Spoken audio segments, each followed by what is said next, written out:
Point de prodigue sans pardon qui le cherche, nul n'est trop loin pour Dieu.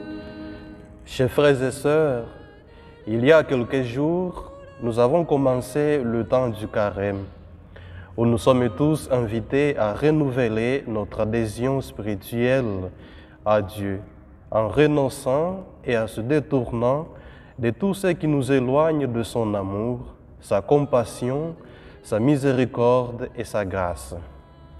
Dans ce temps, l'Église nous rappelle qu'il n'est jamais tard pour que l'homme change sa conduite à l'égard de son Créateur.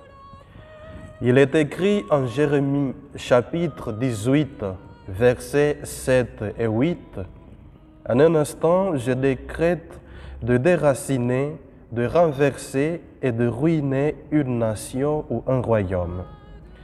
Mais si cette nation se convertit du mal qui avait provoqué mon décret, je renonce au mal que j'ai pensé lui faire. » Ce récit de Jérémie nous fait bien comprendre que la conduite de Dieu envers l'homme est déterminée par celle de l'homme envers Dieu. Quand Dieu change, ce que l'homme a changé.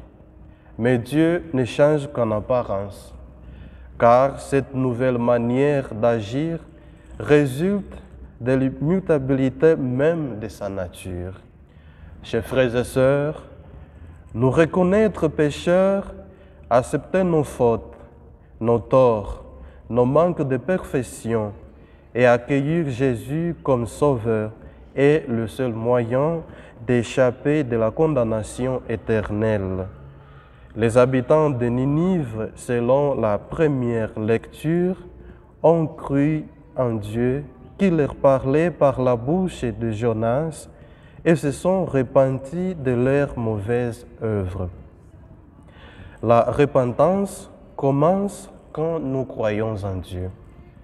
Lorsque nous croyons en lui et en sa parole, nous avons le pouvoir de changer nos vies conformément à sa volonté. Nous ne pouvons pas croire en lui en dehors de sa parole. Par conséquent, tout véritable réveil de la repentance commencera par une écoute fidèle de la parole de Dieu, comme l'ont fait les habitants de Ninive face à la prédication de Jonas. La prédication de Jonas à Ninive est une préfiguration de l'activité missionnaire de tous les chrétiens à travers le sacrement du baptême.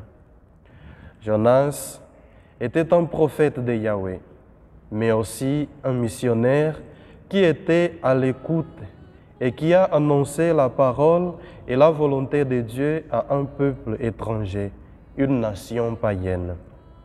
Cela nous apprend que la grâce de Dieu et le message de son salut sont pour tous les hommes. Quant à l'Évangile, il semble avoir une petite contradiction.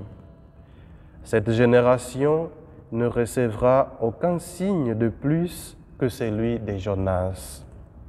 Cependant, Jésus est lui-même proclamé comme un nouveau signe pour cette génération. Alors, comment faut-il comprendre ce texte?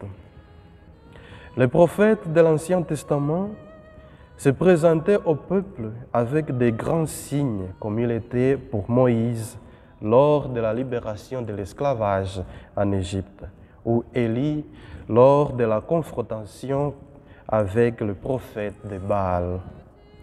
Le signe du prophète Jonas a été le dernier à la manière de l'Ancien Testament. Désormais, il n'y en a plus de signes menaçants qui annoncent des châtiments parfois imminents, comme dans le cas de Ninive. À partir de Jésus de Nazareth, la présence de Dieu s'est faite par des signes de vie et d'espérance, et non plus de destruction et de mort, car Jésus est lui-même la vie. Chers frères et sœurs, peut-il y avoir un signe plus grand que l'amour et la présence du Fils de Dieu dans nos vies? Sa présence est la manifestation, la preuve et le signe de l'amour de Dieu envers nous et parmi nous les hommes. Amen.